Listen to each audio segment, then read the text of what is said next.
Good morning, class. It is 10/12, October 12th, and this, of course, is our groups class.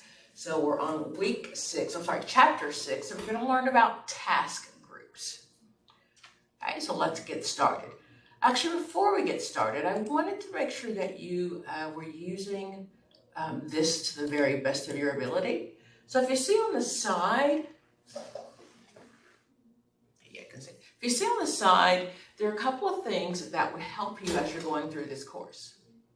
Okay, so there's a glossary in general, and the glossary is not just based on this chapter, but lots of chapters, so you can always use that one. This allows you to take notes, so you can sign into your account and you can actually take notes right here.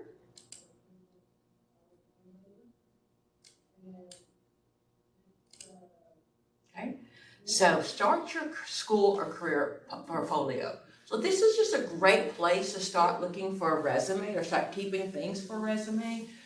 So making sure that, when you've done school activities, the jobs you have worked, things that are related to the social work field, to start building a resume, you do have to have one before you leave the program. So again, this is something I suggest that you start working on. It's just a nice place to keep the stuff.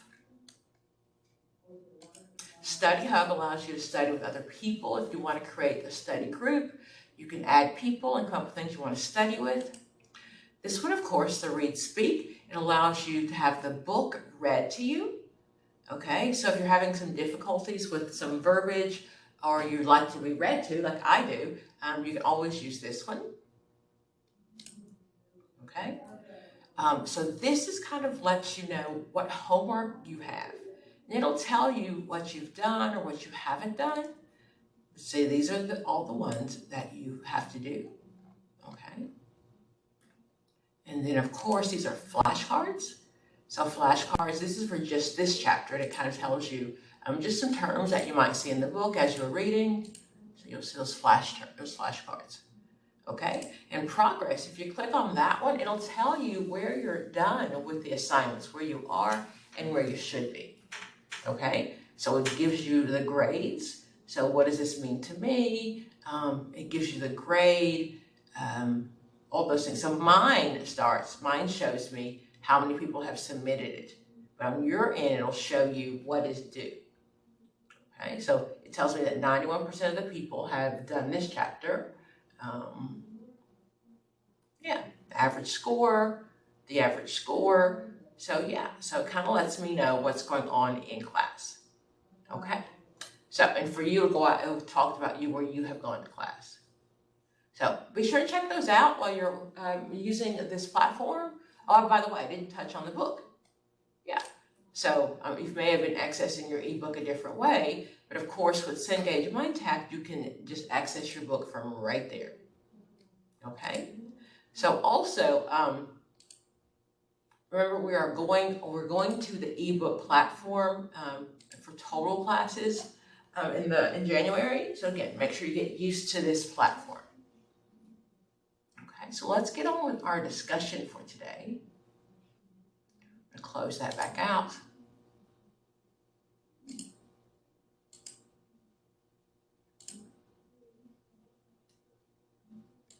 Okay, as you see, we're going to discuss a variety of task groups. So task groups are when there is a job to be done or a certain task that has to be completed. Okay, so again, task groups are used to generate new ideas, make decisions, and find solutions to organize programs. Task groups have 3 primary purposes: meeting client needs, meeting organizational needs, and 3, meeting community needs. Task groups to meet client needs include treatment teams. A few examples will illustrate what treatment teams are, right?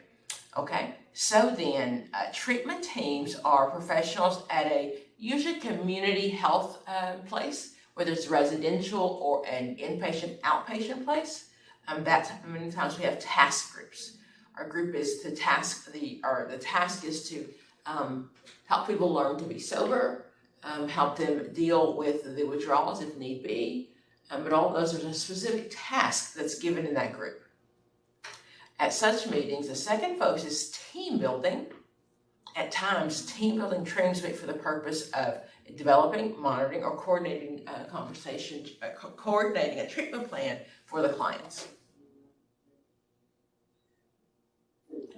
Two other words that you might see: coalition, that's called an alliance. So that's so for example, non-traditional students at a campus may organize and advocate for child health care being established on the campus. That coalition, right, that group, that is their task. Coalition just means they've come together for the same cause and they're fighting together. Another example is local government leaders and civic leaders may form a coalition to explore ways to reduce racial tension in the community. Delegate councils are formed for the purpose of facilitating interagency cooperation and communication and studying a wide of sources. So we may have a delegate meeting, especially if we're looking at trying to change some of the unfair policies to our lower socioeconomic status or diverse people. So we could delegate by task team to maybe reduce some of those inequities. And the delegates would be maybe someone from each different minority group that is being served by that area. So if it's Hispanic, it's white, it's Asian, whatever it is, then we would have a delegate from each one of those groups. So we could kind of get together and form a coalition, and our task would be to look at some of the policies in our area. Okay, so when it comes to leading a task group, first of all, you have to do is establish the group's purpose. Like, why are we here? What are we doing? All right? So we don't want to show up for a team meeting or task meeting and we get there and we're not sure whether we're working on it. And how important is it? So is this something that people will just read and put in the back of a folder somewhere, or is this something that they'll actually use as I'm developing this content? Okay? So a variety of sources may generate the purpose. The social worker may form a task group to sort emerging social issues, agency director, recruitment of services may request that a task form be established to advocate against government proposed cuts in the service. All of those things are the things that we get together with a task in mind. So my potential sponsorship of the task group, that means who are we doing this for? What agency has engaged us? When we do this task, who are we supporting? Okay, so it could be a delegate of ministers, rabbis, and priests. They're doing something for church affiliation. It could be the local Hooters restaurant may not be a good fit for sponsoring a task force to study the socio-political environment for children, for women in the country. Okay, so that just means finding the most appropriate people for your task group. Of course, you're going to select your potential members. In all groups, if we're giving the choice, we've always wanted to create screening. Okay, so recruiting is, finding the people that I want. So if I'm in the neighborhood and I'm trying to find the diverse people to start my council or my delegation for looking at the racial or ethnic issues in my area, I'm going to maybe send an email out. I'm going to mail everyone in the neighborhood. I can specifically say that I'm looking for diverse members. I would still send an email to everybody because I may not know who's diverse and who's not in the community, but I would specifically say we're looking for, members of these specific communities. Okay? So all those are about getting the word out. The size of a group, so the size of all groups, there really should be no more than 8 in a process group. A group that we're doing process on, we're learning things. This is a product group when it's a task group. So a product group doesn't require, we don't really narrow it down to 8 because it's not about the therapeutic alliance, it's really about getting the task done down. So a task group is not a limited number, it's for making sure we get all the representative we need, as well as a process group is always narrowed to 8. But that's the optimal number is 8. Okay, so of course we're going to orientate the meeting, the purpose for the meeting, have the people come in. Hi, thank you for coming. This is so and so and so and so. We appreciate you being here. Okay, we're going to designate the room and place. It's got to be a good place, right? Great size. Our first meeting is like any other group when you're going through that forming, storming, norming, performing. Forming, storming, norming, performing. Storming, norming, yes. Okay, those are my way. So this is it's the first group they're forming. They're not going to say anything about their uttermost secrets yet. Right? They're like, I don't know you people. I'm not sharing anything. Even in a task group, they're not going to share their opinions most often in the first group. So the first setting is like making sure that we get to know each other. Okay, so we can do some icebreakers. Gives you an example of tell me something personal that you would find surprising. Tell me something personal about you that you would find surprising. And that way, I'm not telling you my innermost secrets. I'm telling you something that's kind of benign, right? So, the purpose and the function of the group needs to be discussed. Resistant members or disruptive members, we're always going to have that. So the goal is, as the group gets closer and closer and closer to each other, that other people will call them out, the other group members. But in the beginning, none of the other group members are going to say anything yet because they don't know each other yet. So resistance is to be expected, even if I invited you to the group. Resistance is not showing up, not staying on discussion, being late, things like that. So an open discussion of members' ambivalence issues and their questions about the capacity of a group to achieve a goal helps all members problem solve. Okay, so when we get together and we look at all of these things, we can help problem solve. So additional material, okay, so we're going to talk later about finding more about my disruptive members, okay? So in the middle stages, right, the purpose of task group is problem solving and decision making. Many members, including the leader, often find need to complete a number of tasks, right? This is a task group. So whereas some members are conscientious about doing this, whereas some members drive a group crazy by promising to do certain tasks and they never complete them. So imagine in the group, I've given everyone a task to do. So you go and interview people in this area code, or you do this neighborhood, you do this neighborhood, right? There's some people who are going to do, like any place else in the world, some people are going to do exactly what they're supposed to do. However, there's going to be some people that are resistant. Oh yeah, I'll do that. I'll get that done. And they don't follow through. So that's an issue I always bring back to the team to discuss, like back to group, right? So, well, Bobby, he said he was going to do this group, but it hasn't been done. How do you suggest we handle this? Okay. Most people learn the parliamentary procedures through modeling. That involves a group using parliamentary procedures, learn to discuss such procedures themselves, including making a second motion, and making a first motion, a second motion, things like that. So let me teach you parliamentary procedures. If you don't know, this is how we run task groups, professional groups. I actually learned this at church when I was young. This is how we ran groups.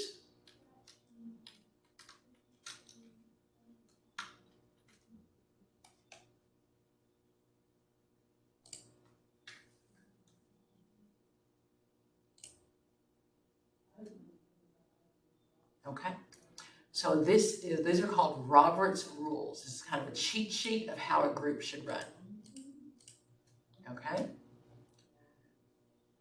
Just make sure. Okay, that's how to handle emotion. Let me talk about how we get there first.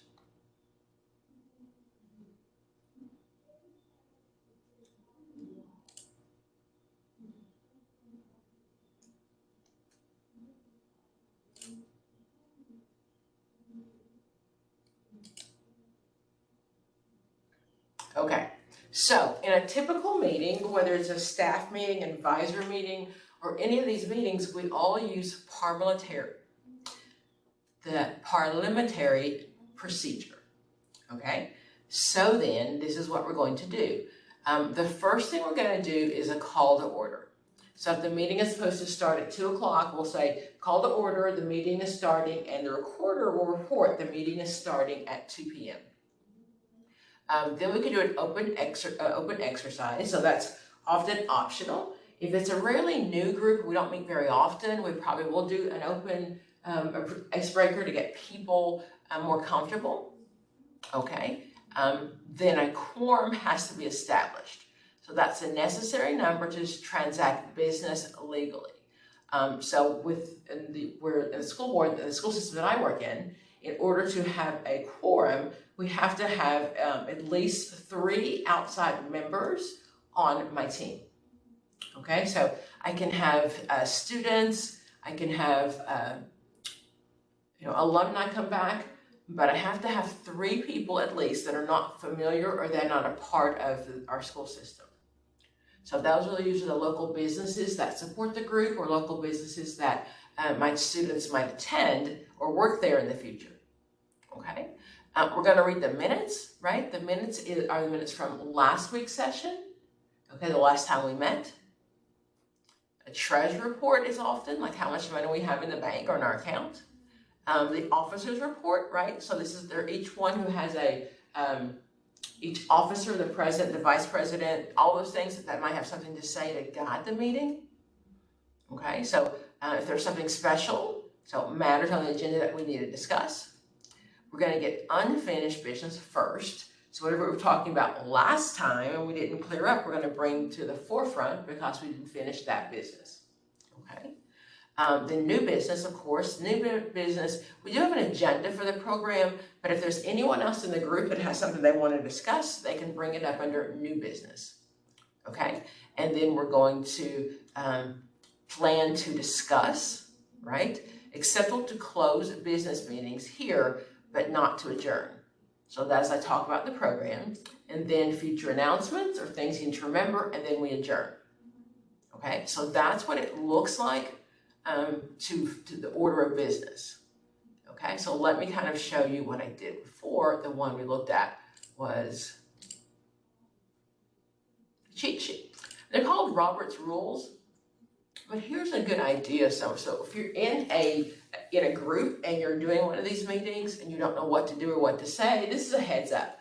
And again, I learned it when I was in church. I didn't realize how important it was when I was like 6 or 7. That's exactly how important it is if you're going to a meeting, a staff meeting, things like that.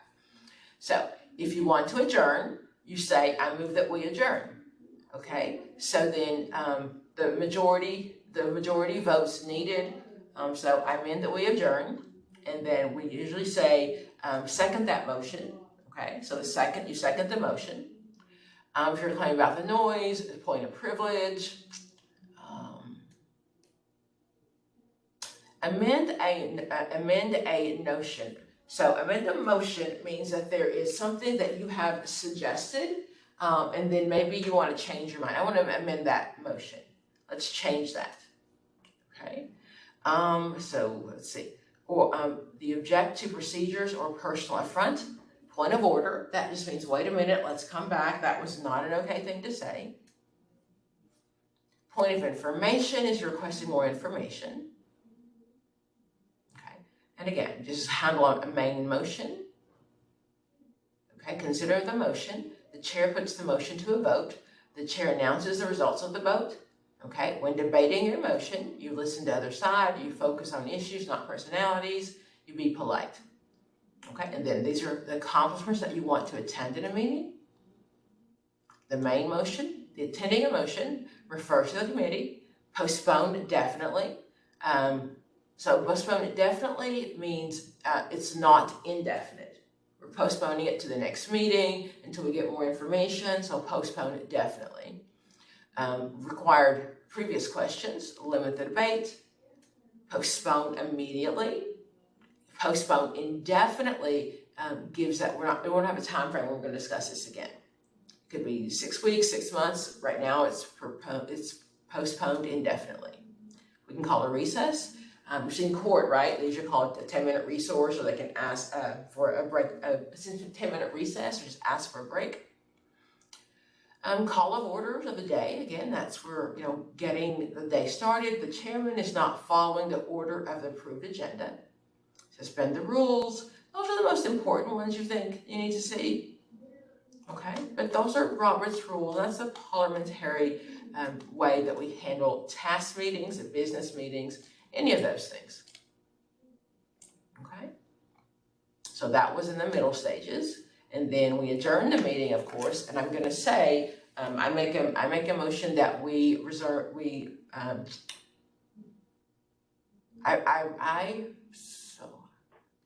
make a move that we close the meeting, or I make a move that we adjourn this meeting, and someone then is going to second the motion. Okay. So evaluating termination, right? We know, what I said before, termination begins at the beginning. So I know how long we're going to start. So once we get this group together, somewhere we have said to them, this is 12 weeks, or we only have 90 days to get this done, or we have 6 months to get this done. We all need a time frame, so we know when this group is going to end and whether or not I can commit that much time and energy to a group. If you tell me it's like 9 months, and I probably don't have that much time to give. So we've talked about that in the beginning. So then evaluation is looking at, did we do what we were supposed to do? Did we get the task measured? Did we get the task done? And termination in some groups really is a quite sad moment, because we've gotten to know these people, we've worked on them on an important task, we've gotten our task accomplishment, and it's time to leave. So many times that is not a happy period for some of our people. Okay. Exactly what is problem solving? Problem solving is something we use in social work, in the real world, all the time. So there are 6 steps. You're going to identify and define the problem. You're going to assess the size and causes of the problem. Develop alternative strategies or plans for solving it. 4, assess the merits of the shortcomings of these alternative strategies. 5, select and implement the most desirable strategy or strategies. And 6, evaluate the success of the strategy used. So 6 points of how I'm going to use the problem-solving approach. Okay. When using the problem approach, a group should, 1, initially determine the actual current state of affairs, like where are we at now? 2, specify the desired state of affairs. Where do we want to go? What's our end goal? How will we know when we've achieved our goal? Okay. And so the difference between actual and desired state of affairs should be discussed thoroughly and agreed on. So we may have this very desirable state. We want everyone in the community to be equally involved in all task meetings. So that may be our desired goal. However, an actual goal may be we want 80%. Right? So sometimes our actual goal seems to be unattainable, and we might not know that when we're starting, and we don't know that until later. But those are my groups that we're looking for the difference between having a perfect group and having something that we can live with. Okay? The sizes and causes, like how big is the problem and what is the causing the problem. If it's a too big problem, right? If it's a government issue, that's something I can't handle in my little group, right? So in my neighborhood, if it's something about a federal law or federal mandates, we can't change those laws. We could, though, can form a coalition that becomes a legislative commission, and they actually then take what we've discussed to the local government. Okay, so we definitely can do that. Okay. Developing alternate strategy. So this is our plan 1. What's your backup plan, right? If this doesn't work, what are you going to do next? Again, assess the strategies, select and amplify. And of course, evaluation is at the end. How well do these strategies work? So some of the reasons we don't have effective problem solving, of course, and it says there are several barriers. They include inadequate definitions, invalid hypothesis, poor communication, and lack of skills, resources, and motivation within the group. So the whole group really has to be on the same page. We have to decide of how we're going to get this problem solved.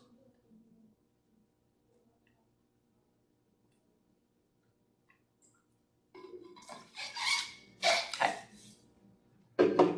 If a problem is solved precisely, right? If the problem is stated precisely, a specific goal. Okay, so then a specific goal would say children are under too much pressure in our school system. Okay, so is that clear enough? That's kind of vague. So I need to have a more direct and measurable objective and goals. So my goal may be to reduce the amount of pressure or to reduce the amount of alcohol use in high school. Okay, so that is a very realistic and it's a measurable goal. I'll start off with the actual numbers of people that we are using. I can use a pre-test and post-test. So pre-test is, please fill this out, and it can be anonymous. We're not trying to target everyone. We're just trying to reduce the number of people in the school. So a pre-test would getting me the basic line where we're at, and then the post-test would go back and see how well we're evaluating our program, right? How well did it work? An invalid hypothesis. So that just means my hypothesis, my educated guess, was just not true or not measurable. Valid means it does what it's supposed to do. So if I'm using a measurement that's invalid, then it cannot provide me with correct information. So, example, 200 years ago, physicians thought that bloodletting, that was using leeches, right, would help people who were physically ill. If a group has faulty theories about the cause of the problem, the members are apt to develop ineffective strategies to solve it. Okay, for example, we know that seeking to drive demons out of someone who has an emotional problem will not alleviate emotional trauma. And bloodletting does not allow healing. So if those are my belief systems, right, and not necessarily facts or goals that we can measure, we want to make sure they are valid. So not just, because mom and them said, right, or because, well, I heard. So we don't want to do that. We want to make sure that we have a valid, researched hypothesis. For communication, I think we discussed that last week. Often if we're not reading the correct body language, if we're sending things through text and I'm using emojis, it may not be as clear as I would like my readers to get it. And often a lack of skill. You really have to have a leader to do this. So, and not necessarily be in charge of everything, but someone to facilitate all the tasks that needs to be done. And if we have someone who's ineffective, who doesn't do that, then the group really doesn't have a looking point, like this is who I need to answer to, or this is who we ask questions to. So every group has to have a leader. However, the leader may not have the skills, right? So if they're not prepared, not educated enough on the skills or the resources in the community, right? And then of course the group may just have lack of motivation. So if they have lack of motivation, we've probably picked a hypothesis or a task that they're not interested in. So we may need to find new members. We need to really look at why there's a lack of motivation and make some changes. These are voluntary groups. You're not getting paid, and we're trying to make things better for the problems in your area. But if you're not there to change, then we need to look at doing something. Okay? And then, of course, personal differences. We talked about homo and hetero. Heterogeneity means my group members are very different. Homogeneity means they're the same. So the more heterogeneous the group is, the longer it takes to come to that cohesive part. We always work better with people that look like us, act like us, speak like us, or have the same goal that we're working on. So when conflicts occurs early in task, it may affect task later. Conflict can occur when a group member takes things personally, feels hurt, doesn't get the attention he or she wants, or is not allowed to take a desired role in the group. Personality differences need to be acknowledged early, and group conflict strategies need to be addressed to ensure task completion is not held up. Okay, so in the beginning of the group, I said something and I felt like I wasn't heard, and now I'm going to be maybe a little passive aggressive that, I wasn't heard the first time, so maybe I just won't say anything. Okay, so those, again, things that we will discuss in group. Okay. The brainstorming technique. And we do this all the time. The brainstorming technique, many times in a classroom, I'll put on the board and I'll say, so, this is what's going on. Give me some ideas. So brainstorming really is taking everybody's idea. It's better to kind of write them down on a blackboard or a big sheet of paper so we can see them as we're going through it. In brainstorming in the beginning, there are no stupid ideas. Shoot whatever you can shoot out there and we'll narrow them down later. Okay? So brainstorming was developed by Osborne, who outlined the following group rules nearly half a century ago, right? Wow.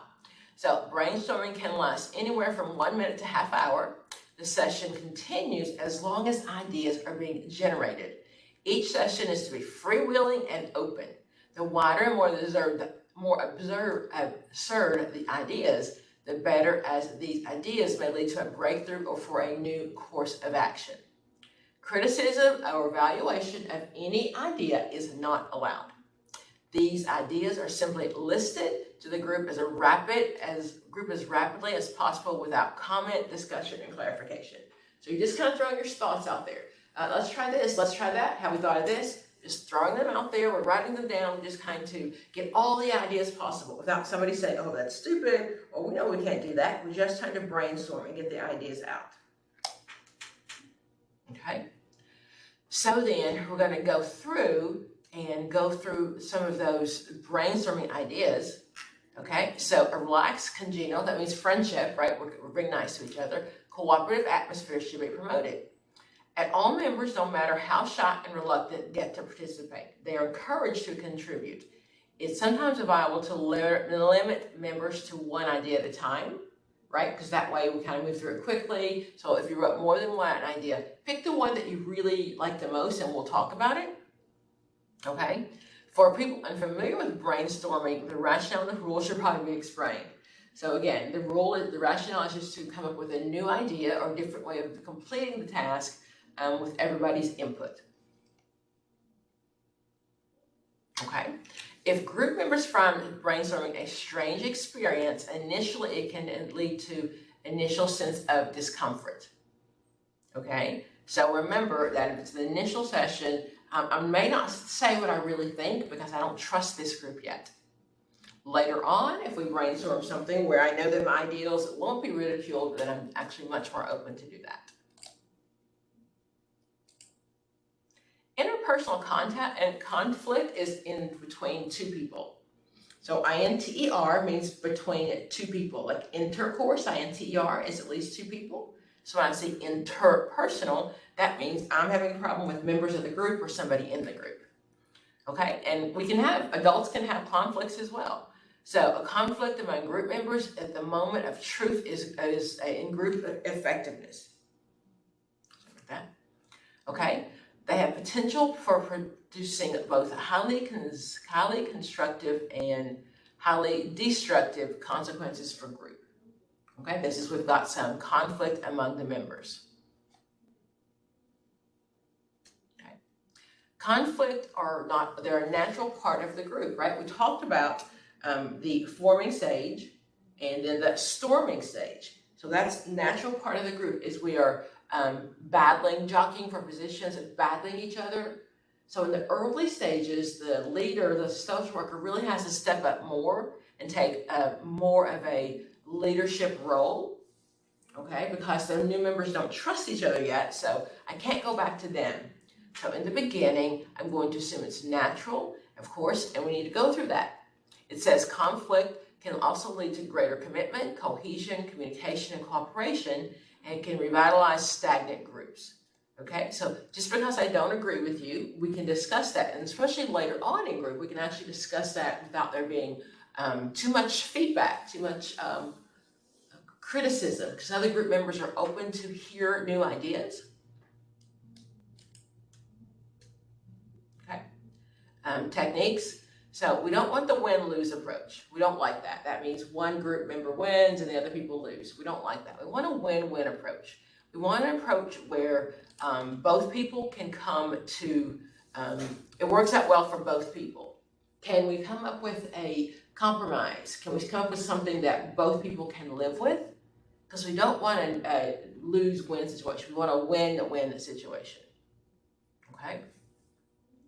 Now, intergroup conflict, that looks at the fighting between two different groups, right? So I've got one coalition on this side, and they're fighting to ensure everybody gets COVID shots. And the other coalition on this side is making sure people don't get COVID shots.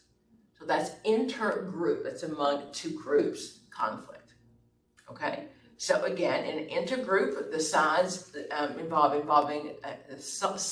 involving in intergroup or twin group conflicts can use either the win-lose approach or a no-lose approach. So a no-lose is also called a win-win.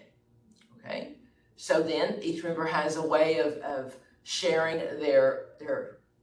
so the groups have a way to talk to each other without degrading the other group, just wanting to listen to the viewpoints from the other group. So I don't have to agree with them, but I definitely want to listen. These are, again, steps on how to resolve a conflict, guys, that are in my class. Okay. The second major function of group is making the decision, right? We've got the task together, we've gone out, we have gotten the measurements, we've talked to people. So now we've got to make a decision, right? Have we solved our problem? Is the task over with? So we're going to look at, some of the things you might be discussing in group. Should abortions be permitted or prohibited during the first few weeks of contraception?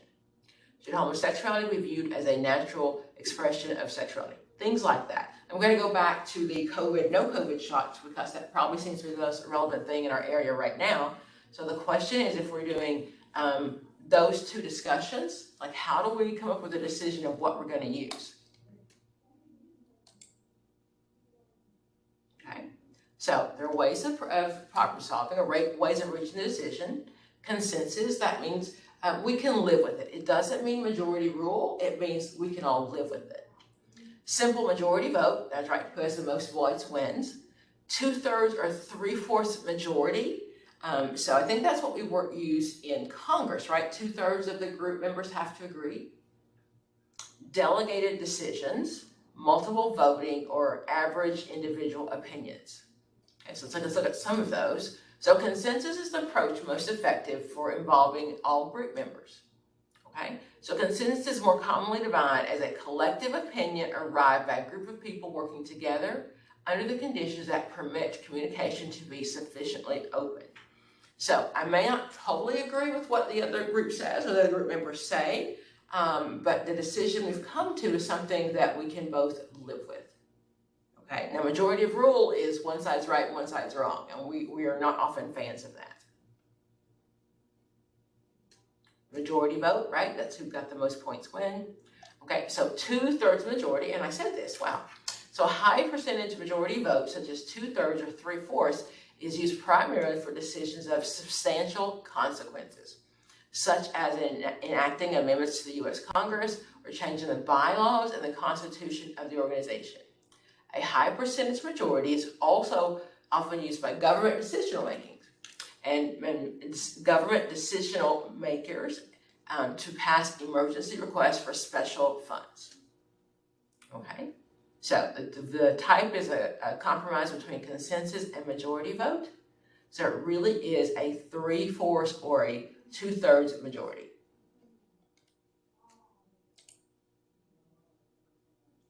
Okay. Again, so when I'm making a group decision, I have to do what's best for the group, not what's best for me. The group acts as a single unit, and for us to get our task completed, it has to be what's best for the group. Okay? Groupthink. So let me show you what groupthink is. We've all done it, and I may have discussed it already, but groupthink is where we're all going to do what everybody else does because it's easier and it's safer.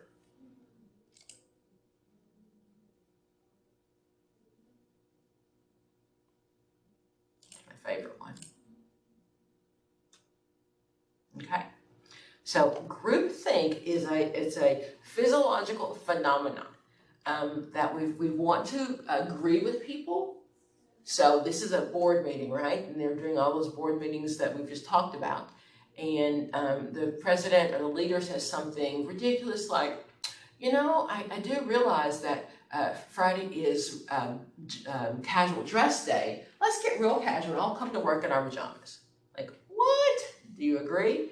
Everybody's going to agree. They're going to say they agree because everybody else has.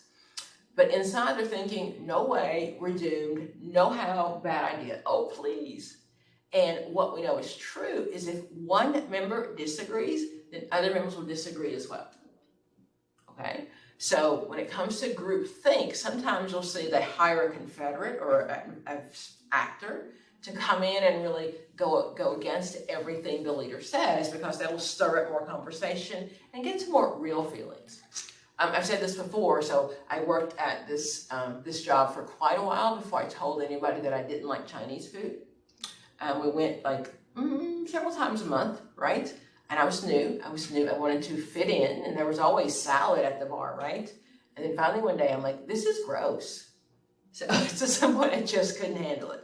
But groupthink is wanting to keep things amicable, not wanting to rock the boat.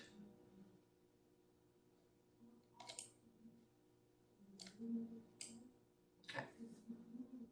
Some factors that increase groupthink. Okay. And that's our summary. So this was chapter 6. We talked about task groups and problem-solving groups. So we'll pick up next week with, hold on. Oh, I can't go from there.